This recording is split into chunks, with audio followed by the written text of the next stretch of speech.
उनका भी यहाँ पहुंचने पर स्वागत, अभिनंदन। ये कपिल विधायक जी, जो SRK ग्रुप कांग्रेस का है उसकी जो यात्रा चल रही है, उस शुरुआत में जानूँ आप उसी के सवाल से करें, कैसी यात्रा है और अपने यहाँ जो आना है उसका शेड्यूल भी आप बताएं। ये यात्रा कल हिसाब से शुरू हुई थी।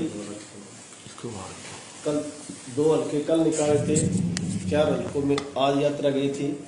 लोगों को बड़ा अच्छा रिस्पॉन्स है और लोगों की सरकार की बेकायदियों के बारे में, महंगाई के बारे में, युवाओं के रोजगार के बारे में, कानून व्यवस्था पे और भी दूसरी जो भ्रम और भ्रांति बीजेपी फैला रही है उसके बारे में लोगों को अवगत कराना और राहुल जी और खड़गे जी का आम जनमानस तक कांग्रेस का संदेश पहुंचाना और कांग्रेस पार्टी के साथ जुड़ने के लोगों से अपील करने के संदेश यात्रा 10 की 10 लोकसभा में, 90 की 90 विधानसभा में जाएगी और 29 जनवरी सोमवार को फतेहाबाद डिस्ट्रिक्ट में ये बोड्डा से इसकी एंट्री होगी। जी मदन जी। बलवान जी, ये SRK ग्रुप बने हैं। हालांकि परसों बाबरिया ने भी एक इसको अनऑथराइज्ड प्रोग्राम बताया है, तो आप कांग्रेस में होते हुए कांग्रेस के जो प्रदेश प्रेसिडेंट है उनका प्रोग्राम नहीं है, तो ये कांग्रेस से एक विद्रोह नहीं माना जाएगा? ये SRK ग्रुप तो मीडिया की देन है। बहन कुमारी शैलजा जी पार्टी की राष्ट्रीय महासचिव हैं, उत्तराखंड की प्रभारी है। श्री रणदीप सुरजेवाला जी पार्टी के राष्ट्रीय महासचिव हैं, कर्नाटक प्रभारी हैं। बहन किरण चौधरी जी पूर्व कैबिनेट मंत्री हैं, प्रेजेंट में विधायक हैं। इन सभी ने पार्टी के शीर्ष नेतृत्व से ये अनुमति लेके ही यात्रा शुरू की है। अब बावरिया जी ने किस संदर्भ में वो लेटर जारी किया इसका मुझे ज्ञान नहीं है, लेकिन ये पार्टी से पूछ के और पार्टी की नीतियां जन जन तक पहुंचाने के लिए, खड़गे जी का, राहुल जी का संदेश लेने के लिए इन्होंने यात्रा शुरू की है। आप कांग्रेस में हैं और कांग्रेस में काफी अभी जो है यहाँ पर दावेदार टिकट के आ चुके हैं, तो अपना दावा कितना मजबूत आप समझते हैं? ये तो अच्छी बात है। जिस पार्टी में जितने ज्यादा दावेदार होते हैं उस पार्टी को जितना ज्यादा मजबूत माना जाता है, क्योंकि जिस पार्टी की हवा होती है दावेदार उसी पार्टी में ज्यादा होते हैं। तो ये हमारे लिए बड़ा शुभ संकेत है कि इसके अंदर बहुत ज्यादा दावेदार हैं। तो बात रही टिकट की, तो पार्टी इंटरनल सर्वे कराएगी अपनी एजेंसियों से। जिस भी व्यक्ति की अच्छी रिपोर्ट जाएगी सर्वे में, पार्टी उसको अपना टिकट देगी। एक सर, भट्टू इलाके में सेम की समस्या को लेकर क्या करेंगे? भट्टू इलाके में पिछले, वैसे तो कई सालों से सेम है, कुछ गांव में थी, लेकिन पिछले 2-3 साल में ज्यादा बारिश होने की वजह से ये पूरा भट्टू ब्लॉक इससे प्रभावित है। और ये भट्टू के लोग पिछले 2-2.5 साल से संघर्ष कर रहे हैं सेम की समस्या के लिए।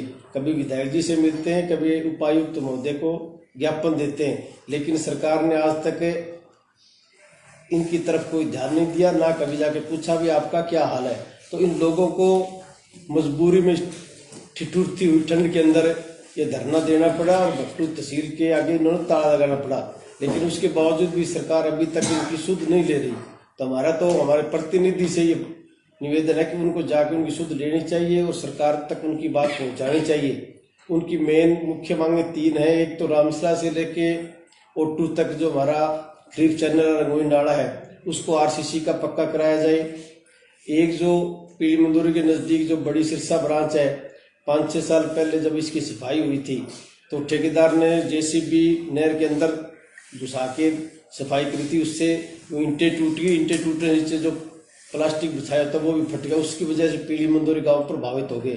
और तीसरी मांग इनकी है भी ज्यादा से ज्यादा बोर लगाए जाए और वो कंटिन्यू चला के उस खरीफ चैनल में, उस रंगोई नाले में डाले जाए ताकि कानून ओटू की तरफ सप्लाई हो। लेकिन इन तीनों कामों में कहीं भी अभी तक नील प्रोग्रेस है।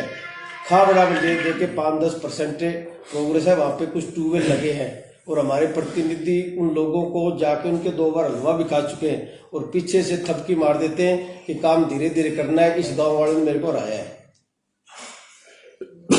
भगवान जी, जिस टाइम आप विधायक थे फतेहाबाद में आपने कई बड़े प्रोजेक्ट लेके आए, जिस तरह बस स्टैंड हो रहे हैं, लेकिन मौजूदा विधायक अपनी पीठ थपथपा रहे हैं और कह रहे हैं कि ये सब प्रोजेक्ट मैंने मंजूर करवाया, मेरी देन है। क्या कहना चाहेंगे? मौजूदा विधायक ने विकास के नाम पे तो कहीं भी ईंट लगाने का काम नहीं किया है।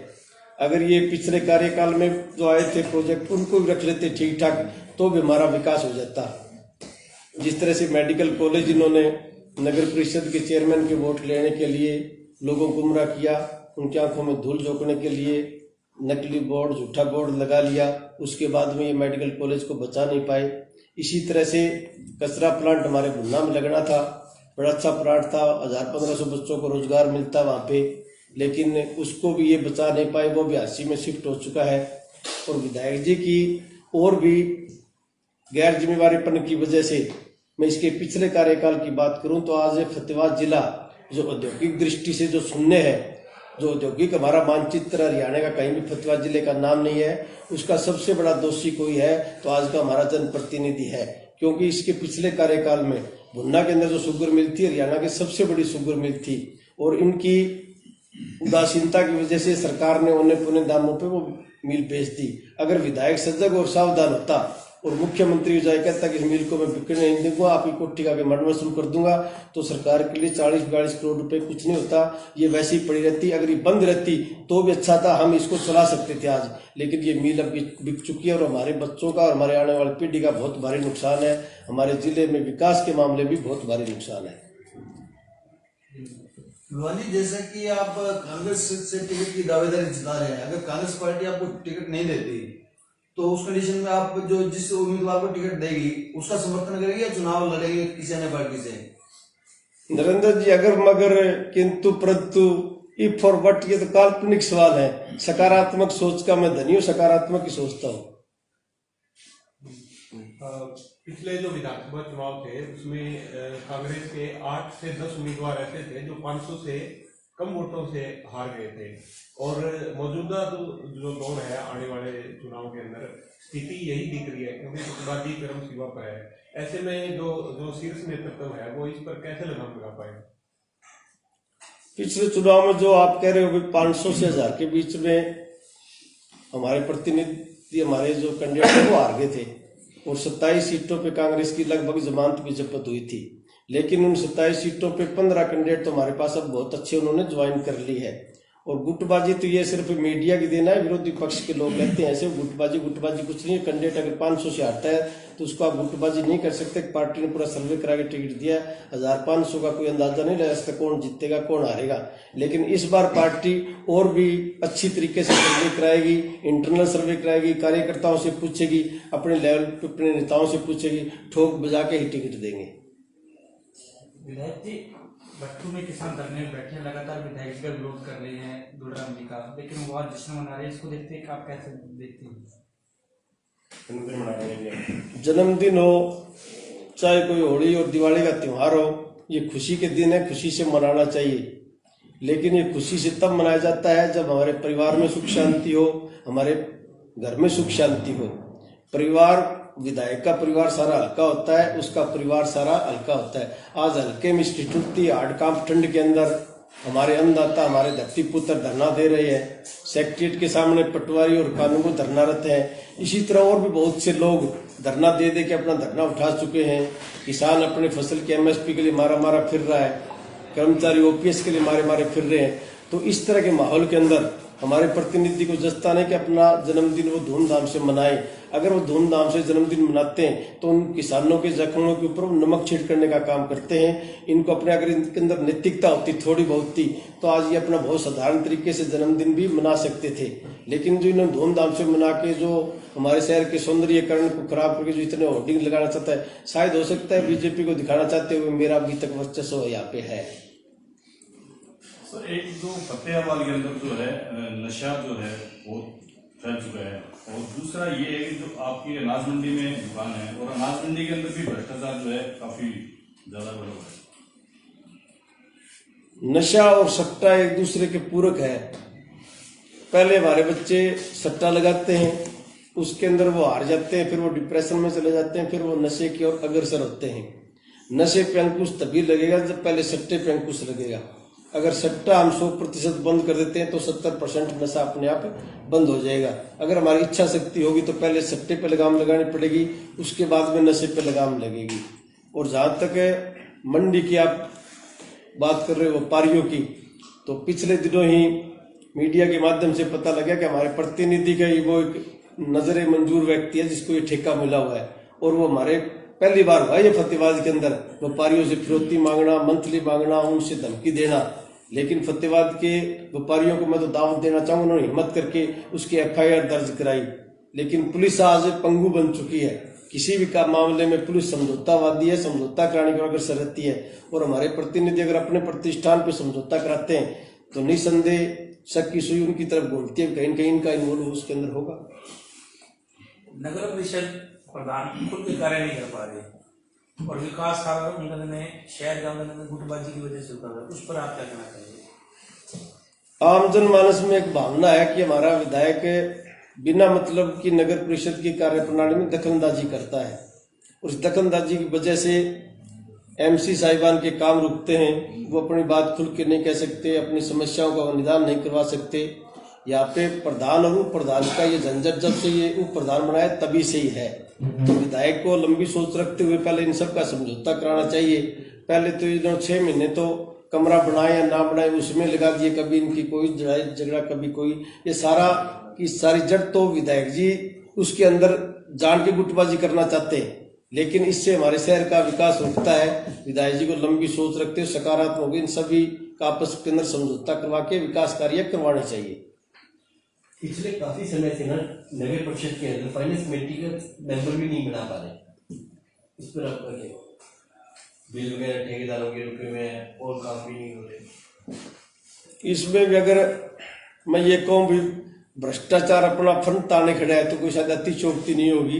मीडिया के माध्यम से पता चला है कि 2-2 लाख रुपए इसके अंदर भी ऑफर कर रहा है जिस आदमी को बन रहा है, उसकी वजह से फाइनेंशियल कमेटी का अभी तक मेंबर नहीं बना। लेकिन राजेंद्र खिंची जी की नीयत साफ है इस मामले में, वो बनाना चाहते हैं। लेकिन जो कुछ दूसरे लोग हैं जो अपना वर्चस्व यहाँ पे बनाना चाहते हैं, वो सोचते हैं हमारा आदमी बन जाए तो कल को शायद कोई दिक्कत ना आए पेमेंट में। तो इसी खिंचातान की वजह से अप्रूवल कमेटी का मेंबर नहीं बन रहा, नहीं तब तक बन जाना चाहिए था।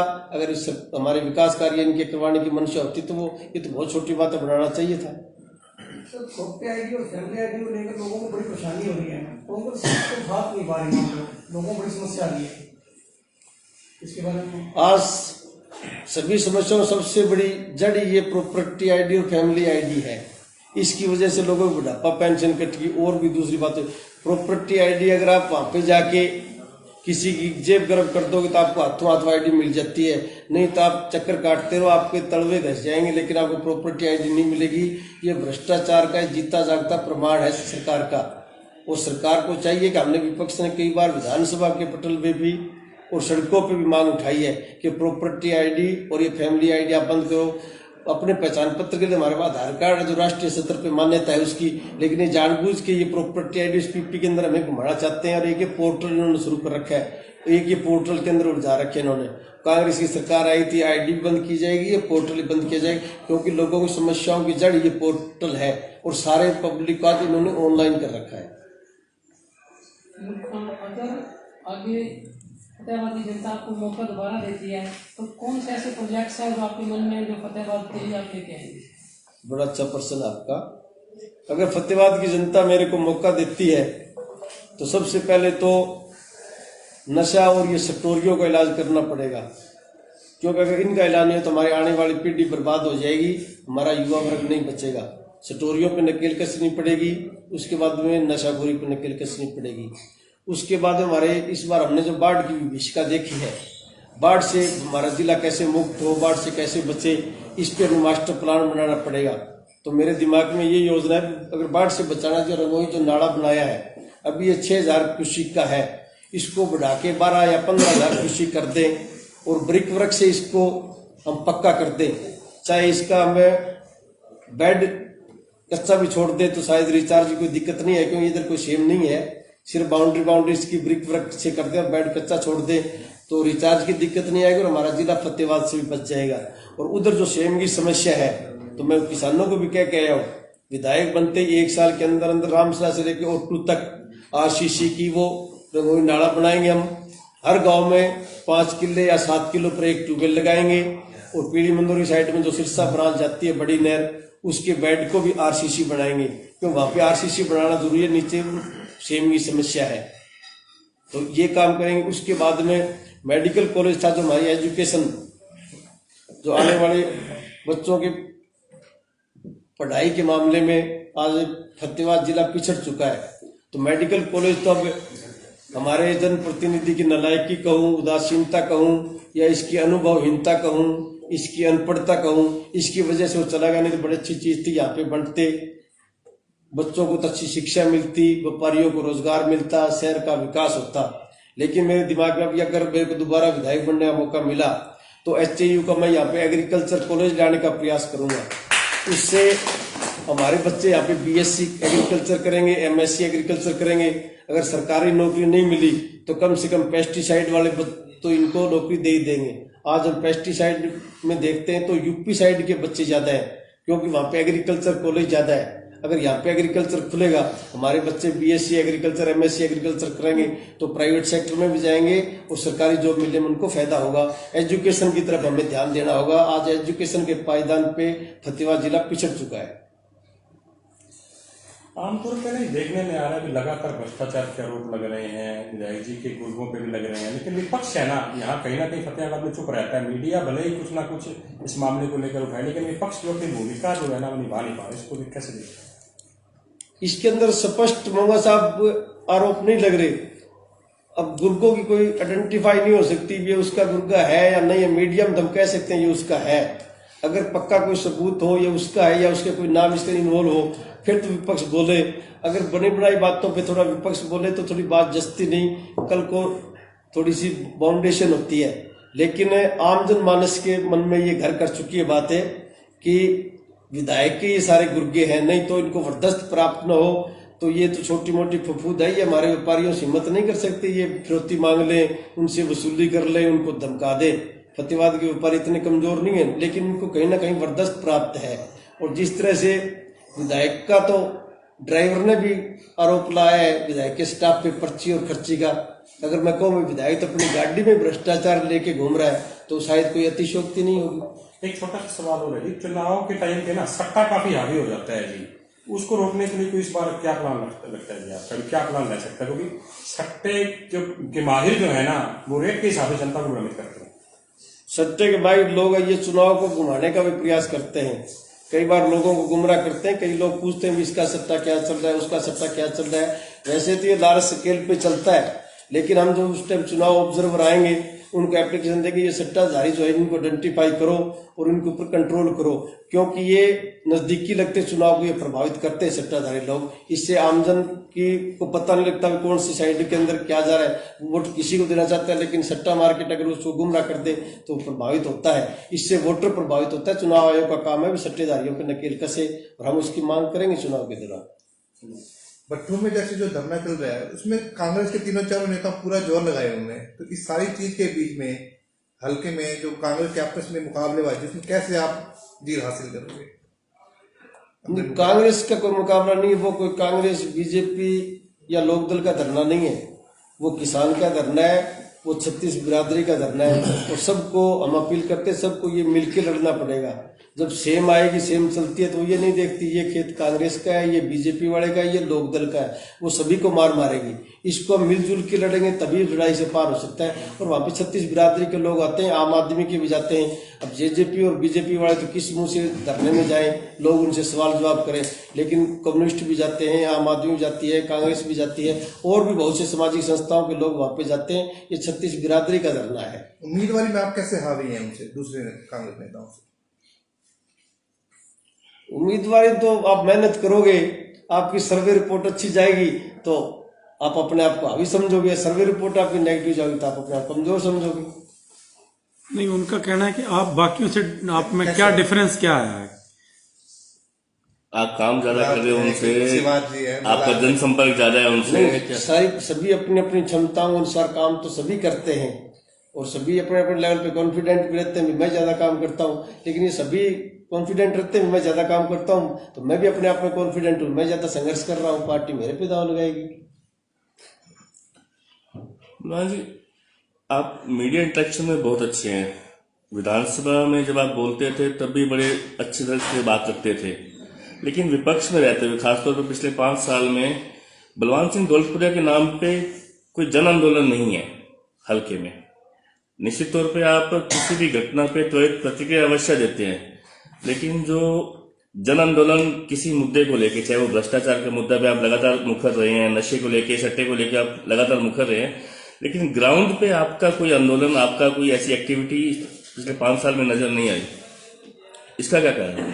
हमारे मैं कांग्रेस पार्टी से बंधा हुआ कार्य करता हूँ। कांग्रेस पार्टी जो प्रोग्राम आते हैं प्रेफरेंस हम उसको देते हुए कांग्रेस पार्टी का वो करना चाहिए, लेकिन आप ये जन आंदोलन की बात है तो इस तरह के मामलों में हमें बढ़ चढ़ के भाग लेते हैं। अगर कोई हमारे जैसा अकेला आदमी इस तरह के आंदोलन शुरू करे तो वो राजनीतिक आंदोलन हो जाता है। ये सामाजिक आंदोलन है, चाहे नशे के खिलाफ हो, चाहे सट्टे के खिलाफ हो, चाहे सेम के खिलाफ हो, या कोई दूसरी भ्रष्टाचारी लोगों के खिलाफ हो। ये जन आंदोलन होता है, जनता के साथ मिलकर लड़ना पड़ता है। लेकिन हमारे जैसे लोग आगे आते हैं, इसका राजनीतिकरण हो जाता है, फिर लोग तरह तरह की बातें बनाने लग जाते हैं। इसलिए जन आंदोलन, अगर कोई सामाजिक संस्थाएं आ गई तो हमारे जैसे लोग तो उनके साथ हमेशा रहते ही है। भ्रष्टाचार की बात आपने करी, लॉ एंड ऑर्डर की बात करें, मंत्री जी टोहाना में है, एसपी टोहाना में थी, 2 वारदातें एक साथ हो जाती है लूट की, आप कैसे देखते हो इसको? मैं पहले कहा था फतेहाबाद पुलिस तो ऐसा लगता है जैसे पंगु हो चुकी है, वो समझौतावादी है। अगर फतेहाबाद पुलिस दमखम रखती तो पिछले दिनों सटोरियों ने जो गरीब आदमी के खाते खुला के जो करोड़ों की लेन देन करते हैं, और इस बार जो FIR दर्ज हुई, नेट बैंकिंग से लेन देन हुआ था, सारे प्रूफ, डॉक्यूमेंट्री प्रूफ थे पुलिस के पास। अगर पुलिस चाहती तो कड़ी से कड़ी जोड़ के लास्ट व्यक्ति तक पहुंच सकती थी, लेकिन पुलिस ने इसके अंदर कोई भी प्रयास नहीं किया, और कहीं ना कहीं पुलिस भी समझौता कराने में ही अग्रसर दिखाई दी। लेकिन मैं आप मीडिया के माध्यम से बताना चाहता हूँ, FIR पुरानी नहीं होगी, उस FIR को रीओपन कराएंगे, और ये सटोरियन जो FIR दर्ज हुई है उनकी कड़ी से कड़ी जोड़ के लास्ट तक हमारा पहला स्टेप वही होगा, उसको रीओपन कराएंगे। शुरुआत सट्टे की वहीं से ही करेंगे। कांग्रेस EVM पे सवाल उठा रही है, आप कहां तक सहमत हैं? क्या कोई ये स्कैंडल आपको भी लगता है, या कांग्रेस हार रही है, निराशा में ऐसे इल्जाम लगा रही है? वैसे तो ये टेक्निकल बात है, EVM हैक होती है या नहीं होती है, लेकिन आम जनमानस के दिमाग में एक बात घर कर चुकी है, भी EVM हैक हो रही है।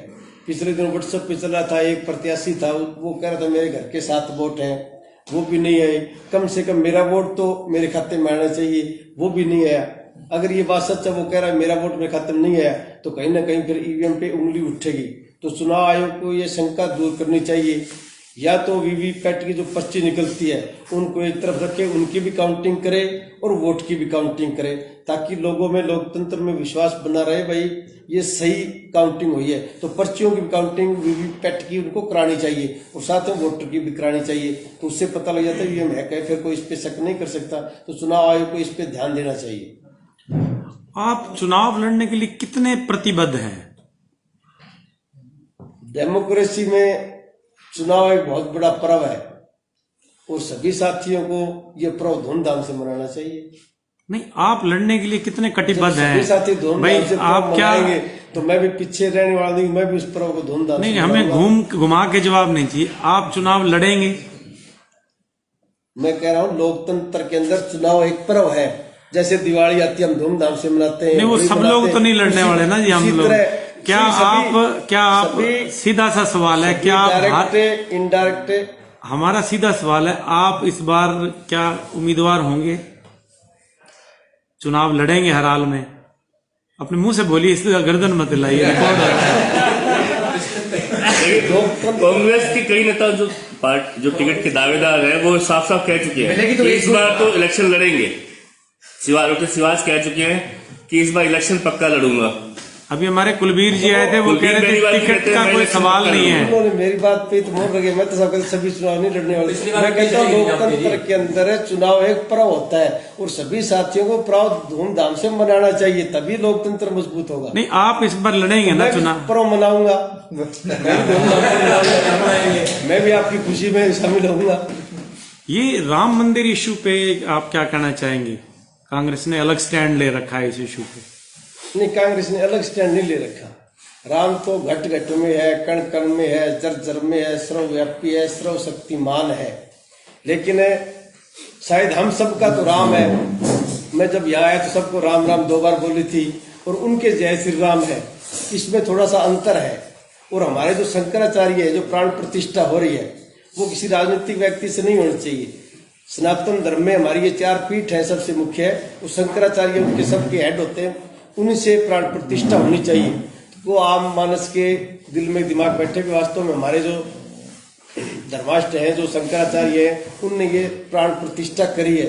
लेकिन ये तो एक लगता है पॉलिटिकल इवेंट बना दिया बीजेपी ने, जो एक दुर्भाग्यपूर्ण बात है। इस तरह के धार्मिक मामलों में इनको इवेंट नहीं करना चाहिए। लेकिन बीजेपी जिस तरह से अब मीडिया खोल के देखो तो मीडिया भी, गोदी मीडिया उसी में लग रहा है, और भी जो दूसरी बातें हैं उसी के अंदर ये खुद का अपना ही कर। लेकिन जो हमारे शंकराचार्य है वो घर बैठे हैं, तो शंकराचार्य से प्राण प्रतिष्ठा होनी चाहिए, ताकि आम जनमानस में सनातन धर्म के प्रति आस्था बढ़िया बनी रहे। और राम तो सब है, राम के बगैर तो पत्ता भी नहीं हिल सकता। Any more question? कोई सवाल रह गया? कोई पूरक प्रश्न किसी का? हाँ बिल्कुल। 2014 से 2019 तक आप विधायक थे, उस दौरान ऐसी क्या कमी रह गई कि आगे आने वाले टाइम में आप पूरा करोगे? काम तो आपने किए थे। उस दौरान मैं यहाँ पे पोस्ट ग्रेजुएट कॉलेज जाना चाहता था, और मैंने हर प्लेटफॉर्म पे आवाज भी उठाई थी, उसमें मैं कामयाब हुआ। लेकिन शिक्षा मंत्री ने विधानसभा में आश्वासन दिया, मुख्यमंत्री ने दिया, लेकिन वो आश्वासन पे खरा नहीं उतरे। अब ले दे के कह रहे मंजूरी आ गई है उसकी, बाकी तो प्रोग्रेस नील है, ना तो कोई स्टाफ आया है, बच्चे भी 2-4 में एडमिशन ली है। तो अगर आने वाले समय में मौका मिला तो पोस्ट ग्रेजुएट कॉलेज की एक भव्य बिल्डिंग बनाई जाएगी, स्टाफ पूरा किया जाएगा, ताकि आम गरीब कि क्यों हमारा यहाँ पे अभी को एजुकेशन है, ये इसके अंदर को एडेड कॉलेज है, इसके अंदर फीस ज्यादा लगती है। अगर सरकारी कॉलेज होगा तो गरीब आदमी का बच्चा भी वहां से ग्रेजुएशन कर सकता है, MA कर सकता है। तो उसको भव्य बिल्डिंग बनाया जाएगा, उसके अंदर अच्छा स्टाफ रखेंगे ताकि बच्चे वहां पे शिक्षा करें। और भी जो दूसरे छोटी मोटी बातें थी, कई बातें हैं दिमाग में, लेकिन इस बार जब मौका मिला तो जिस तरह मैं आपको पहले कह चुका हूं कि हम ये मेरे पाइपलाइन में काम है, इन पे हम पहले करेंगे। एक बलवान जी, आपने अपने प्रोग्राम बता दिए MLA बनने के बाद, लेकिन शायद फतेहाबाद का दुर्भाग्य है कि पिछले 15-20 साल से जो भी MLA बन रहा है उसने कभी फतेहाबाद की इंडस्ट्री के बारे में नहीं सोचा कि मैं यहाँ इंडस्ट्री क्या क्या जाऊंगा। रोजगार मिलता है, इंडस्ट्री में मिलता है, स्कूल कॉलेज खुलने से ठीक है, एजुकेशन आती है, लेकिन जो लोकल बच्चे हैं उनको रोजगार नहीं मिलेगा, बेरोजगार पैदा हो जाएंगे वो।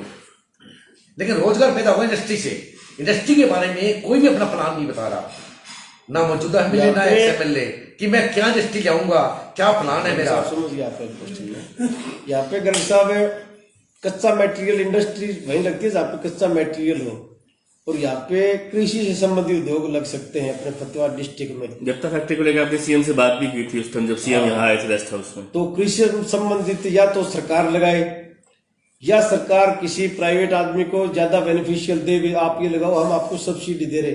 प्राणी के ऊपर उद्योग लग सकता है हमारा यहाँ पे, कॉटन पे लग सकता है, अगर सरकार चाहे तो सैलर भी यहाँ पे लगा सकती है। लेकिन यहाँ पे कृषि पे आधारित उद्योग लगेगा पहले ये है, और कोई दूसरी इंडस्ट्री यहाँ पे शायद एक बार नहीं आएगा। कुछ मैं आपको जिस तरह एग्रीकल्चर कॉलेज की बात की थी, मेडिकल कॉलेज यहाँ आता है तो यहाँ पे मेडिकल लाइन भी बन जाएगी। लेकिन अब तो शायद एक बार देखो मेडिकल कॉलेज वहाँ पे आएगा, ये बीजेपी वाले अभी तक उनको लोग लुभाव नारे दे रहे हैं, अगर वहां पे नहीं आए तो हो सकता है मेडिकल कॉलेज फतेहाबाद में आ जाए। इस तरह अगर आएगा तो ही कोई देखी हो सकता है। फिलहाल तो कृषि पे आधारित उद्योग लगाने की तरफ ध्यान देना पड़ेगा, चाहे शुगर मिल की तरफ लगाओ, चाहे कॉटन की तरफ लगाओ, चाहे पैडी की तरफ लगाओ, चाहे प्राणी की तरफ लगाओ, कृषि आधारित उद्योग को ही लगना चाहिए। नहीं, अब मेन पेटी होने लगी।